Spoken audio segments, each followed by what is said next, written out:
یعنی انسان پر صرف یہ ذمہ داری نہیں ہے کہ وہ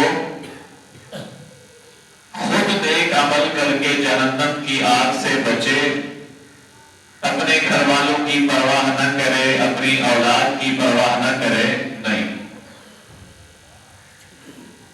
خود بھی جہنم سے بچو، اچھے اعمال کرو اور اپنی اولاد اہل و عیال کی طرف بھی نظر رکھو کہ وہ بھی کسی غیر شرعی امور میں مبتلا ہو کر جہنم کا ایندھن نہ بن جائے۔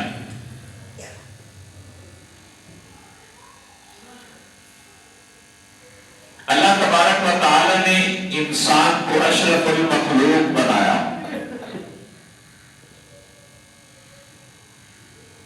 اشرف المخلوق کا مطلب یہ ہے کہ اللہ نے جتنی چیزیں بھی بنائی، مخلوق پیدا کی ہوئی چیز کو کہا جاتا ہے۔ آسمان، چاند، ستارے، زمین، جانور، فرشتے، سبزہ، گھاس، بیج، پانی، جو چیز بھی اللہ نے پیدا کی ہے وہ اللہ کی مخلوق ہے۔ لیکن اللہ کی مخلوق میں سب سے افضل انسان ہے، اس لیے اللہ نے نبی بھی انسانوں میں سے بھیجے، افضل مخلوق میں سے بھیجے۔ پھر انسانوں کے اندر اللہ رب العزت نے باقی مخلوقات کی طرح جوڑا بنایا، مرد اور عورت کا۔ سیدنا آدم علیہ السلام کے صبح کو بیٹا پیدا ہوتا تھا، شام کو بیٹی پیدا ہوتی تھی، جوڑا۔ پھر جو دوسرے دن پیدا ہوتے، جب شادی ہوتی تو پہلے دن والے بیٹے کی دوسرے دن والی بیٹی کے ساتھ ہو جاتی تھی۔ اس کے بعد یہ ساری انسانیت طوفان نوح کے وقت ختم ہوئی۔ نوح علیہ السلام کے 3 بیٹے، باقی بچے حام، سام، یافس۔ 2 کی اولاد نہیں ہوئی، یافس کی اولاد باقی بچی۔ آج ہم سب اسی یافس کی اولاد سے ہیں۔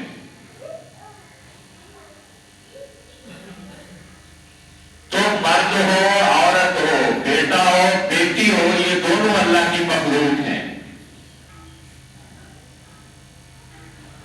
اللہ تبارک و تعالی کے نزدیک دونوں کی حیثیت قیمتی اور برابر ہے۔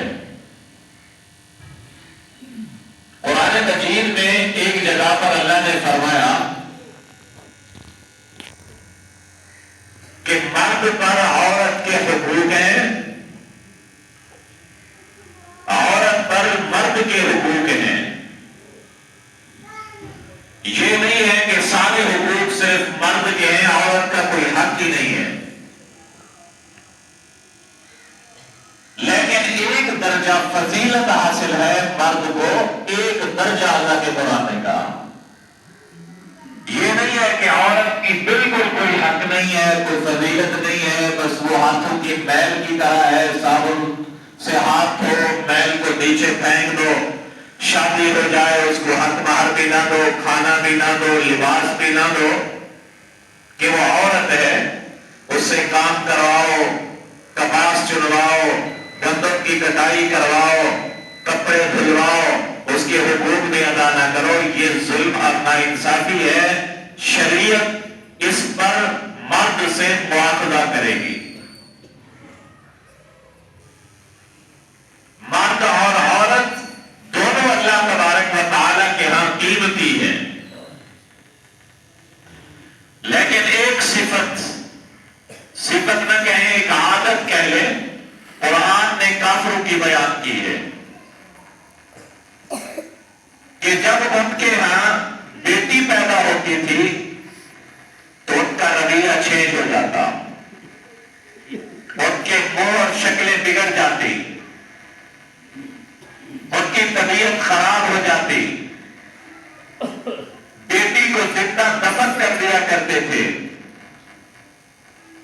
ماؤں کو میراث اور جائیداد کی طرح تقسیم کر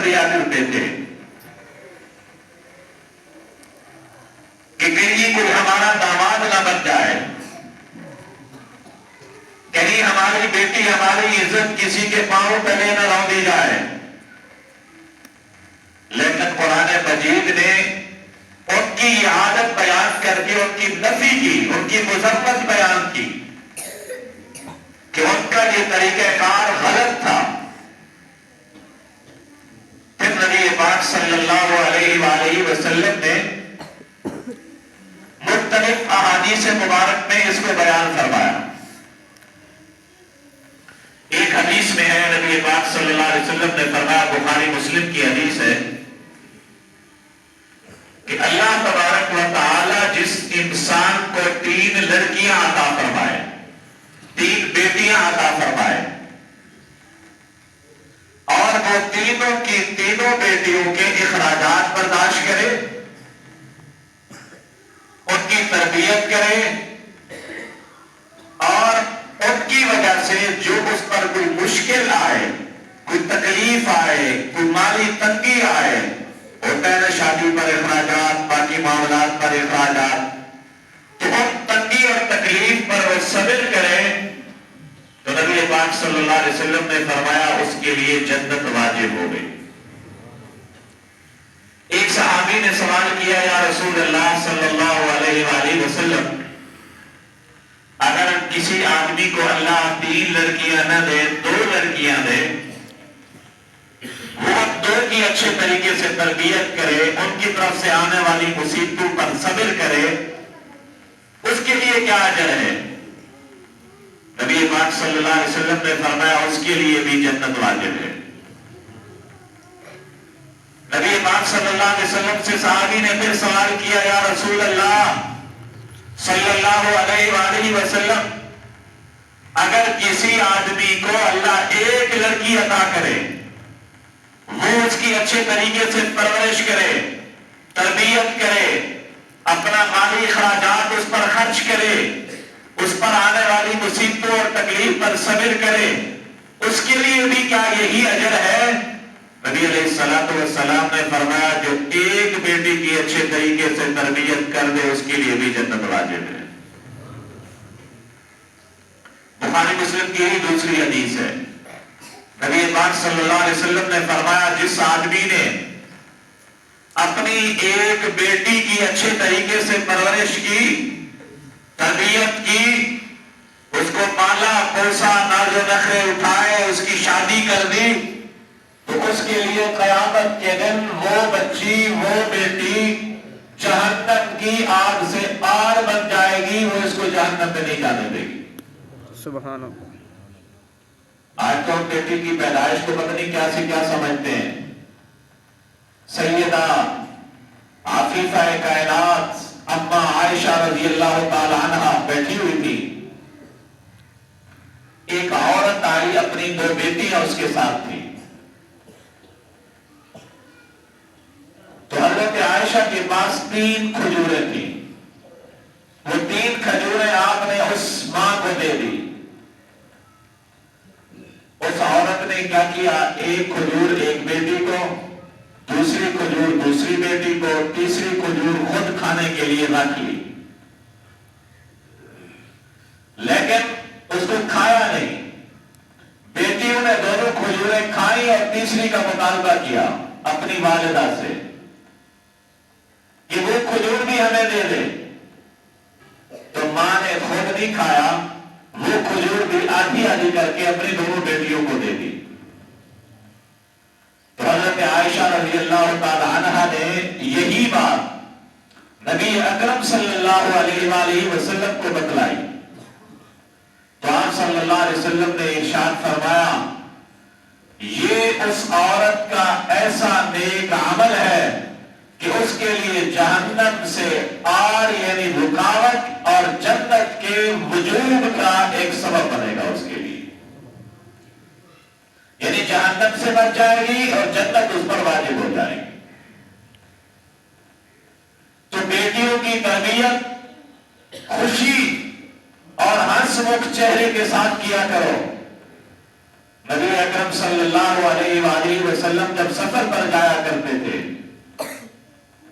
سب سے آخر میں اپنی چوتھی صاحبزادی حضرت سیدہ فاطمہ کو ملتے تھے، سب سے آخر میں.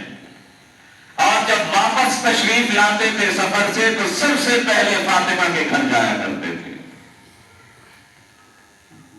نبی اکرم صلی اللہ علیہ وآلہ وسلم کے پاس جب آپ کی بیٹی آیا کرتی تھی تو بیٹی کے استقبال کے لیے کھڑے ہوتے, اپنی چادر بچھاتے اور ماتھے پر بوسہ دیتے تھے, اس کو بٹھاتے.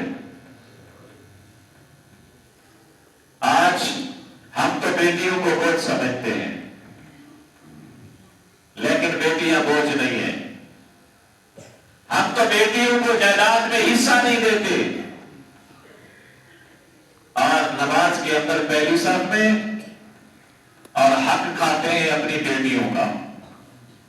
تلاوت میں پہلے نمبر پر حق کھایا ہوا ہے بیٹیوں کا. وجہ کیا ہے؟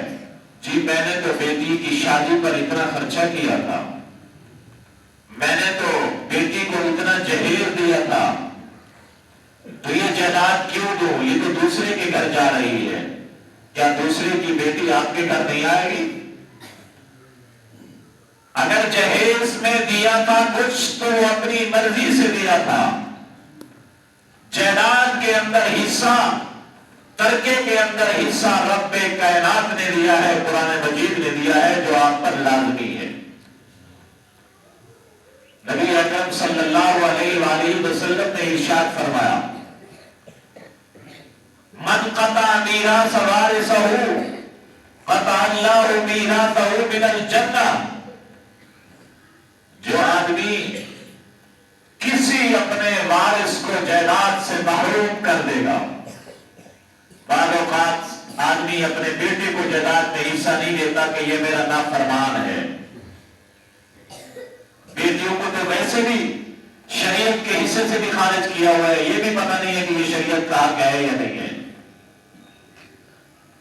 حق باہر آئی بس صرف دکھلاوے کے لیے, جیب سے نکالی کہ یہ آپ کا ہے, وہ بھی حیا والی بیوی وہ کہتی ہے کہ بس رکھ لو, پھر وہی اپنے پیسے اپنے جیب میں رکھ لیتا ہے. نبی علیہ السلام نے فرمایا جو آدمی حق باہر طے کرتا ہے, دیتا نہیں ہے, نہ اس کی نیت دینے کی ہے, تو جب وہ اپنی بیوی کے قریب جائے گا تو اس کو زنا کا گناہ ملے گا. اگر جائیداد دینے کی باری آئے تو پھر جہیز یاد آ جاتا ہے. نبی علیہ السلام نے فرمایا جس آدمی کو اللہ وارث دے دے, بیٹا دے دے, بیٹی دے دے, اور وہ اپنی بیٹی یا بیٹے کو جائیداد سے محروم کرے, چاہے بعض ایسے بھی دیکھے ہیں اپنے بیٹوں اور بیٹیوں کو محروم کرنے کے لیے اس کی جائیداد میں 1 ایکڑ تھا, 2 تھے, وہ مدرسے کے لیے دے دیا, مسجد کے لیے دے دیا کہ میرے بیٹے حصے دار نہ بنے, میری بیٹیاں حصے دار نہ بنے, بعد میں وہ جائیداد کی مالک نہ بن جائیں. نبی علیہ السلام نے فرمایا کسی وارث کو جائیداد سے محروم کرنے والا قطع اللہ میراثہ من الجنہ, قیامت والے دن جنت کی میراث سے کوئی حصہ نہیں پائے گا. لاکھ نمازیں پڑھے, لاکھ تہجد اور تلاوتیں کرے, اگر حق کھایا ہوا ہے اولاد کا تو یہ وہ نہیں چلے گا یہ میری جائیداد کی میں جس کو دے دوں. حضرت حارث ابن نعمان رضی اللہ تعالیٰ عنہ آئے,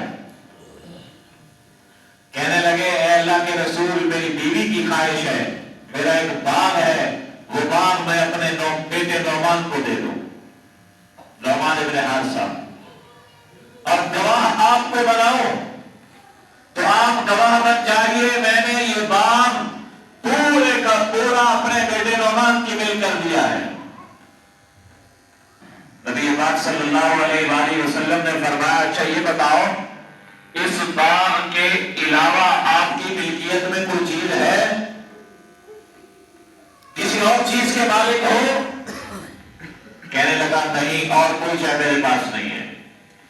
آپ نے پوچھا اس کے علاوہ آپ کی بیٹی یا بیٹا ہے؟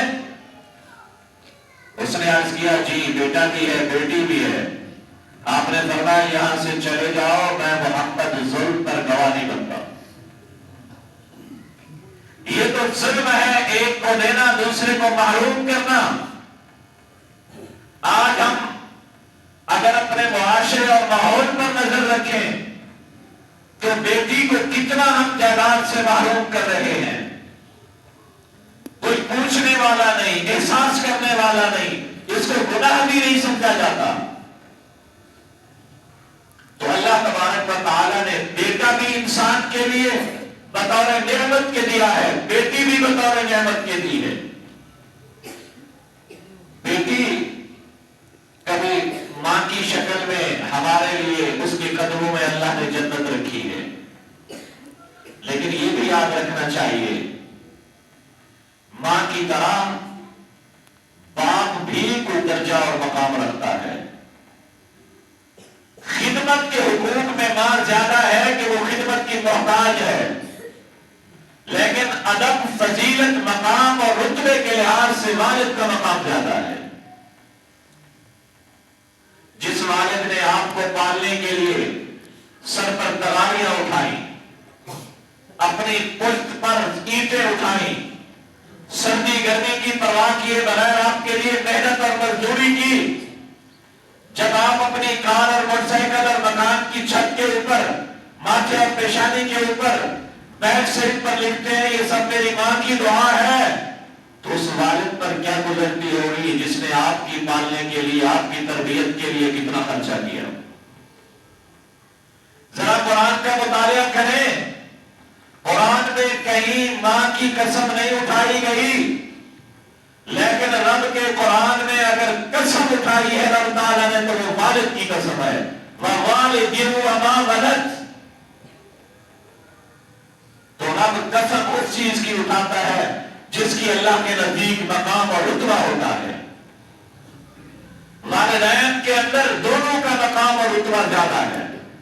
تو یہ بیٹی کبھی ماں کی شکل میں ہوتی ہے، کبھی بہن کی شکل میں ہوتی ہے، کبھی عزت بن کر بیوی کی شکل میں ہوتی ہے. تو اس لیے بیٹی کی پیدائش پر کبھی بھی اپنے چہرے پر بل نہ آنے دینا، مایوس نہیں ہونا، پریشان نہیں ہونا. پریشان ہونا، مایوس ہونا، رب کے قرآن میں یہ کافروں کی طریقہ اور کافروں کی عادت بتلائی ہے، مسلمان کی نہیں. مسلمان خوشی محسوس کرتا ہے بیٹا پیدا ہو یا بیٹی پیدا ہو. جب ایک انسان کو اللہ تبارک و تعالی اولاد دے دے، اولاد سے پہلے اگر اولاد کی قدر دیکھنا چاہتے ہو تو اس باپ سے پوچھو جس کو اللہ نے اولاد نہیں دی، کیونکہ یہ خزانے تو اللہ کے پاس ہیں. خواجہ غلام فرید رحمۃ اللہ علیہ کوئی اولاد نہیں تھی، ایک بیٹی تھی، صرف بیٹا نہیں تھا.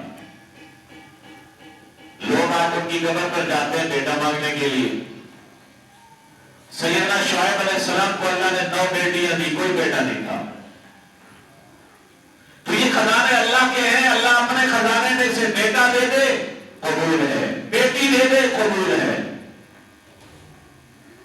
تو اللہ تبارک و تعالی بے اولادوں کی جھولی کو بھی اولاد سے آباد فرمائے. جب ایک انسان کو اللہ تبارک و تعالی اولاد دے دے تو اب اس کے ذمہ کچھ حقوق ہیں کہ اس نے اب کیا کرنا ہے. ایک آدمی حضرت عمر بن خطاب رضی اللہ تعالیٰ عنہ بیٹھے ہوئے تھے مصلی پر. ایک آدمی آیا، دیہاتی سا، بوڑھا سا. اس نے آ کر ایک سوال کیا، امیر المومنین میں پریشان ہوں، کیا میں اپنی پریشانی کا اظہار کر سکتا ہوں؟ شاید مجھے کوئی علاج مل جائے. آپ نے فرمایا کرو. تو حضرت عمر رضی اللہ تعالیٰ عنہ کو وہ آدمی کہنے لگا میرا بیٹا میرا کہنا نہیں مانتا، مجھے دکھ دیتا ہے، مجھے تکلیفیں پہنچاتا ہے، طرح طرح کے سوالات کرتا ہے، میری مرضی کے مطابق نہیں چلتا. ذرا آپ اس کو سمجھائیں، میں اس کا والد ہوں. آپ نے فرمایا اس کو لے آؤ. اس کو لایا گیا تو بیٹا بڑا سمجھدار تھا. اس نے کہا امیر المومنین میں ایک سوال کر سکتا ہوں؟ سیدنا عمر فاروق رضی اللہ تعالیٰ عنہ نے فرمایا جی بیٹا کرو. انہوں نے کہا والد کی اولاد پر تو حقوق ہیں، کیا اولاد کے بھی کچھ والد پر حقوق ہیں یا نہیں؟ اولاد کے بھی کوئی حق ہے والد پر جو والد نے پورا کرنا ہو، یا صرف اولاد کے اوپر والد کا حق ہے کہ بس اولاد نے اس کا کہا ماننا ہے اور حقوق کو پورا کرنا ہے؟ تو حضرت عمر نے کہا کہ جی بالکل 3 حق ہیں والد پر اولاد کے۔ تو وہ نوجوان کہنے لگا ذرا بتائیے وہ کون سے حقوق ہیں، میرا باپ بھی بیٹھا ہوا ہے وہ بھی سن لے۔ نبی پاک حضرت عمر رضی اللہ تعالیٰ عنہ نے فرمایا پہلا حق کہ اپنی اولاد کی اماں بنانے کے لیے انسان نیک گود کا انتخاب کرے، نیک بیوی کا انتخاب کرے۔ یہ نہیں ہے کہ بس شکل دیکھ کر جو پسند آ گئی اپنی اولاد کی اماں بنانے کے لیے اس کو بنا لیا۔ تزوجوا بالحجر الصالح، نبی علیہ السلام نے فرمایا شادی کرو نیک گود والی سے، اچھی گود والی سے، وہ نیک ہوگی آپ کی اولاد کو نیک بنائے گی، وہ نیک ہوگی آپ کی خدمت کرے گی، وہ نیک ہوگی گھر میں قرآن کی تلاوت ہوگی۔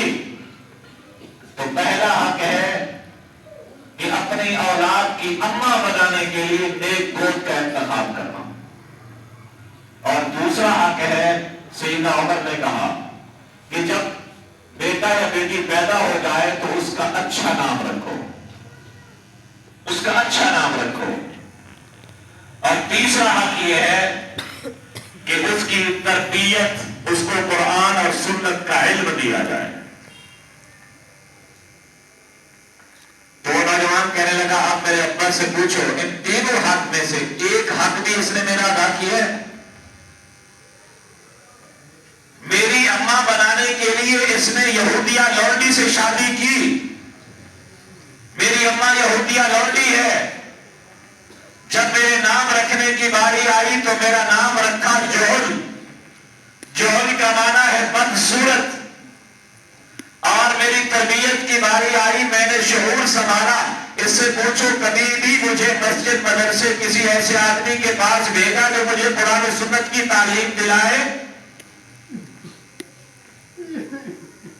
تو سیدنا عمر نے فرمایا اللہ کے بندے پہلے تو نے اپنی اولاد کے حقوق ادا کرنے تھے، اس سے پہلے کہ وہ بڑا ہو کر تیرے حقوق ادا کرتا، جب تو نے اپنی اولاد کے حقوق ادا نہیں کیے کل کو بڑے ہو کر تیری اولاد تیرا حق کیسے ادا کرے گی؟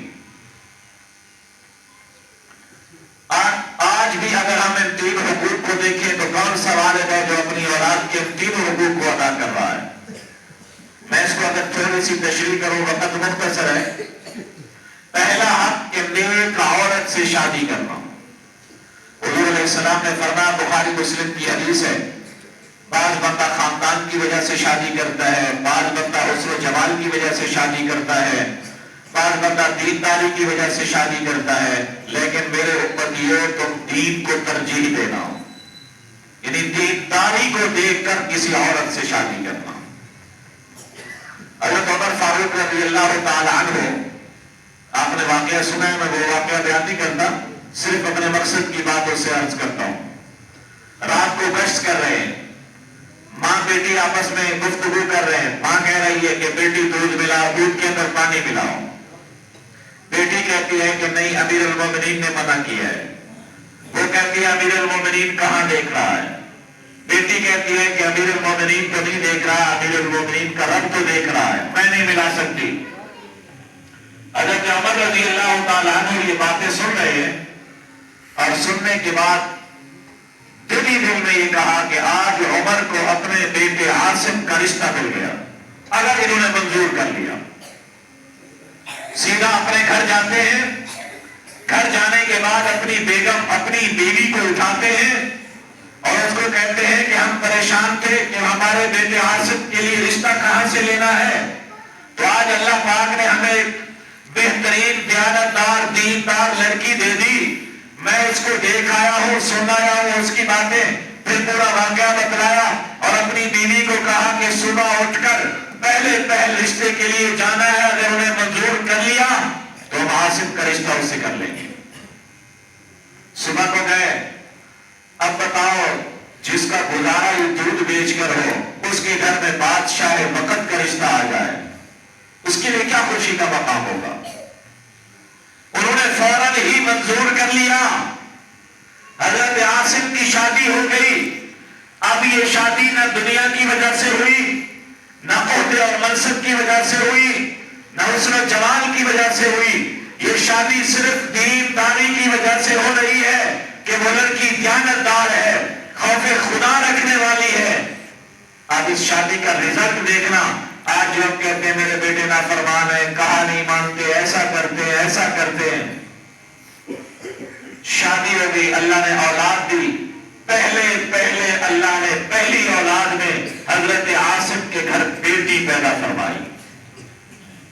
عاصم ابن عمر رضی اللہ تعالیٰ عنہ کے گھر پہلے بیٹی پیدا ہوئی۔ پھر یہ بیٹی کون بنی؟ یہ وقت کے خلیفہ راشد جس کو کہا جاتا ہے، حضرت عمر ابن عبد العزیز کی اماں بنی۔ جب مائیں ایسی ہو، جب شادیاں دینداری کی بنیاد پر ہوگی، اولاد عمر بن عبد العزیز جیسی بنے گی۔ یہ ہماری گزشتہ صدی کے امیر المومنین دوست محمد گزرے ہیں، افغانستان کے بادشاہ۔ ان کا ایک بیٹا تھا امیر عبد الرحمان، ان کو قافلہ بھیجنا پڑا، جنگ پوری ان کی کسی ملک کے ساتھ، تو اپنے بیٹے کو جرنیل بنا کر اس ملک کے خلاف لشکر دے کر بھیجا۔ کچھ مہینوں کے بعد اطلاع ملی کہ آپ کا بیٹا پیٹھ دکھا کر شکست کھا کر بھاگ آیا ہے۔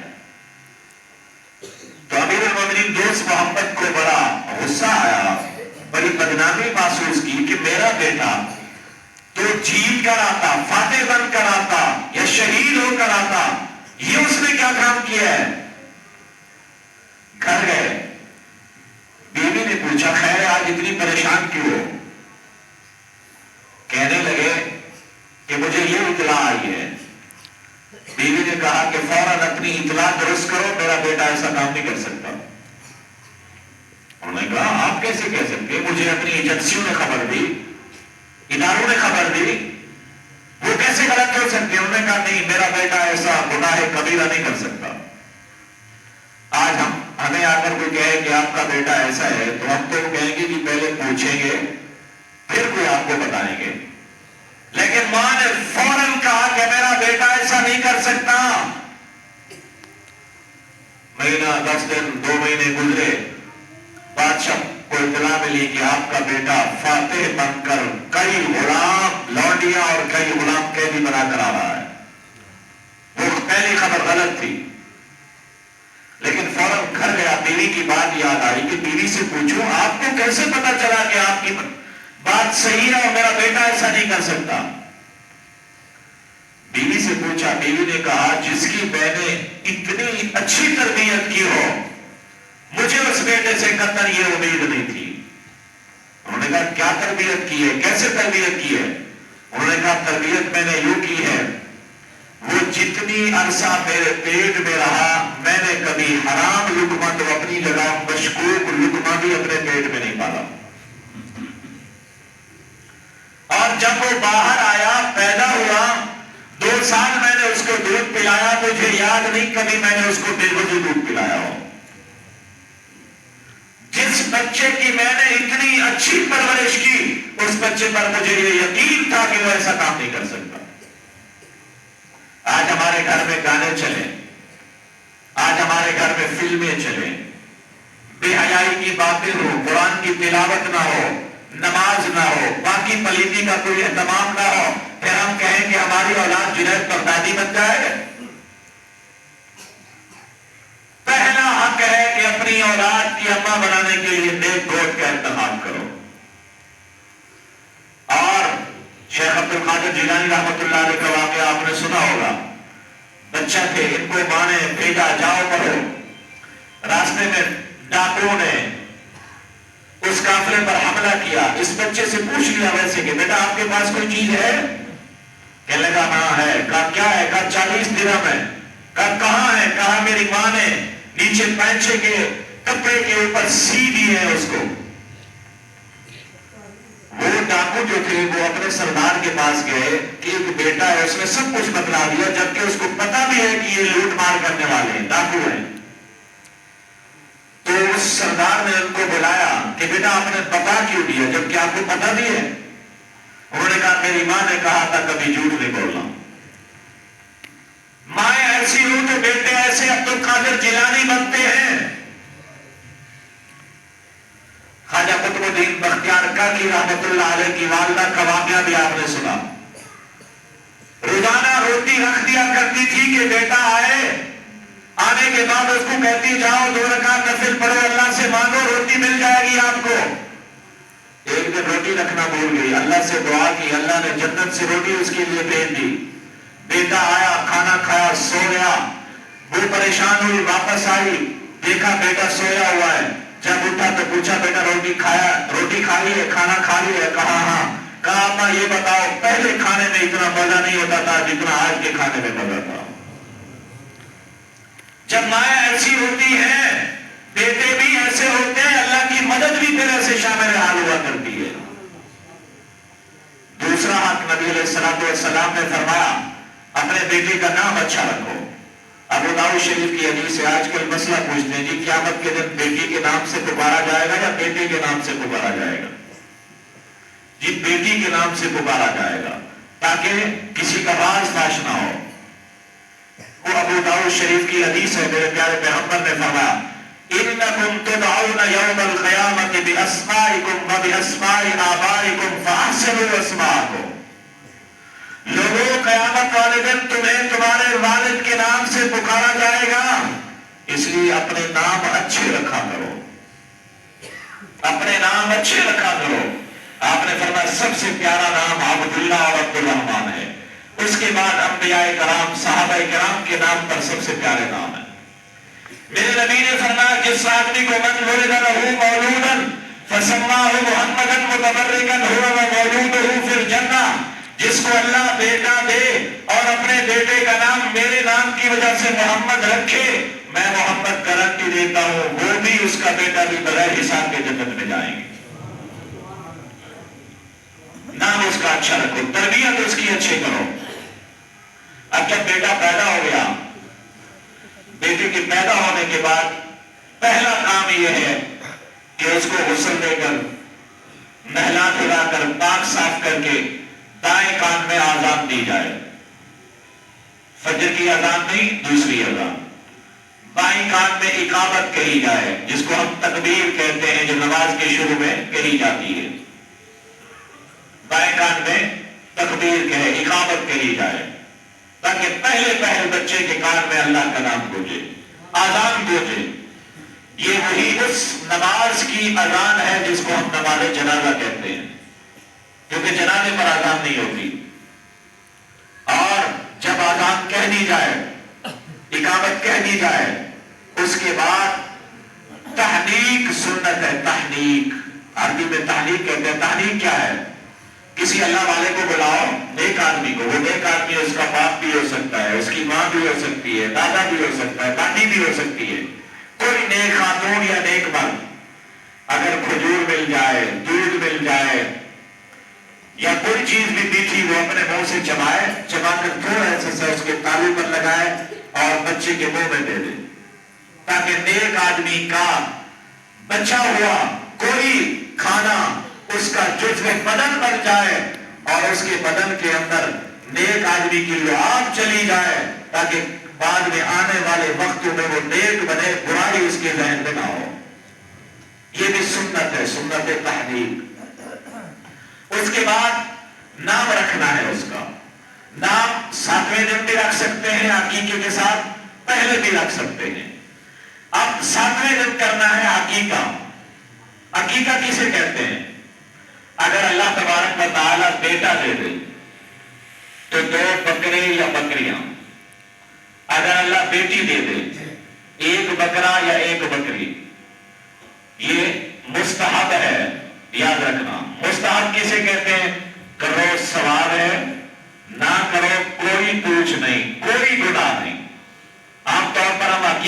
مسئلے پوچھتے ہیں، زکات کے نہیں پوچھتے. عقیقہ مستحب شے ہے، کرو کرو نہ کرو نہ کرو، کوئی فرض واجب نہیں ہے، کوئی گناہ نہیں ہے نہ کرنے کا. اور دوسری بات، بیٹا پیدا ہوا، آپ کے پاس فرصت ایک بکری یا بکرے کی ہے تو ایک کر لو، کافی ہے. نبی پاک صلی اللہ علیہ وسلم نے حدیث پاک میں حق عن الحسن والحسین کبشن و کبشن، آپ نے امام حسن کا بھی ایک بیٹا کیا، آپ نے امام حسین کا بھی عقیقہ خود کیا اور ایک بیٹا ذبح کیا. لیکن آپ نے فرمایا لڑکے کے 2 کیے جائیں اور لڑکی کا 1 کیا جائے. عمل آپ کا یہ ہے، آپ نے حکم کو دیا ہے، فرمایا وہ ہے کہ دونوں میں سے اختیار ہے، جتنی انسان کے پاس طاقت ہے وہ کرے، نہیں ہے طاقت نہ کرے. یہ صدقہ ہے، ایک نفلی صدقہ. اور اگر چھوٹے بکرے کی طاقت نہیں ہے، عید الاضحیٰ آ رہی ہے تو عید الاضحیٰ کے اندر 3 بکرے قربانی کے شامل کر دو، 4 بکرے عقیقے کے شامل کر دو، کوئی حرج نہیں، جائز ہے. اگر 7 عقیقے کرنے ہیں تو 7 بڑا جانور لے کر ان میں سے 7 سے عقیقے کے کر دو. اگر کہتے ہو کہ جی 2 بچے ہیں، 2 ان کے کرنے ہیں، باقی 3 ہی سے بچتے ہیں، تو تم اپنا اگر نہیں کیا تھا تو اپنا کر لو. ضروری نہیں ہے کہ 7ویں دن ہی کرو. نبی پاک صلی اللہ علیہ وسلم نے خود اپنا عقیقہ نبوت ملنے کے بعد 40 سال کی عمر کے بعد کیا تھا. اگر اب بھی کرنا چاہتے ہو اب بھی کر لو، کوئی حرج نہیں ہے اس میں. عقیقے کا ایک حصہ یہ ہے خون بہانا، اور دوسرا یہ ہے بالوں کی صفائی کرنا. اس طرح کروا دیں، بال اس کے موڑ دیں، اور بالوں کا جتنا وزن ہو اس بالوں کے وزن جتنا چاندی صدقہ کر دی جائے. بالوں کا کتنا وزن ہوتا ہے؟ 500,000 روپیہ، جتنا اللہ توفیق دے اس کو صدقہ کر دو. نام رکھ دو، تحریک کر دو، اذان و اقامت کہہ دو اور عقیقہ کر دو. یہ عقیقے کا حصہ ہے. اور عام طور پر ہمارے ہاں عقیقے کے اندر ایک مشہور قسم کی دعائیں ہوتی ہیں، اور عقیقے کے گوشت کے بارے میں مشہور قسم کی افواہیں ہیں کہ اس کی ہڈیاں نہیں کاٹنی، اس کا یوں کرنا ہے، اس کا یوں کرنا ہے، بچے کے اوپر پھیرنا ہے. جس طرح صدقے کے بارے میں عام طور پر مشہور ہوتا ہے کہ جس کا صدقہ اتار رہے ہو اس کا ہاتھ پھروانا لازمی ہے، جس کا صدقہ اتار رہے ہو اس کا کالا بکرا ہونا لازمی ہے، یا اس کا خون بہانا گھر کے اندر لازمی ہے، یا ٹائر کو خون لگے، ایسی کوئی بات نہیں ہے. تو یہ عقیقہ ہے. 7ویں دن کر لو، 14ویں دن کر لو، 21ویں دن کر لو، بعد میں کر لو. تو عقیقہ یہ نبی پاک صلی اللہ علیہ وسلم کا فرمان سے ثابت بھی ہے صاحب فرصت آدمی کے لیے. اللہ تبارک و تعالی ہم سب کو عمل کرنے کی توفیق نصیب فرمائے. اللہ حضرت مولانا فاضل صاحب کی بیٹی اور ان کے پورے خاندان میں برکتیں نصیب فرمائے. وآخر دعوانا الحمدللہ رب العالمین.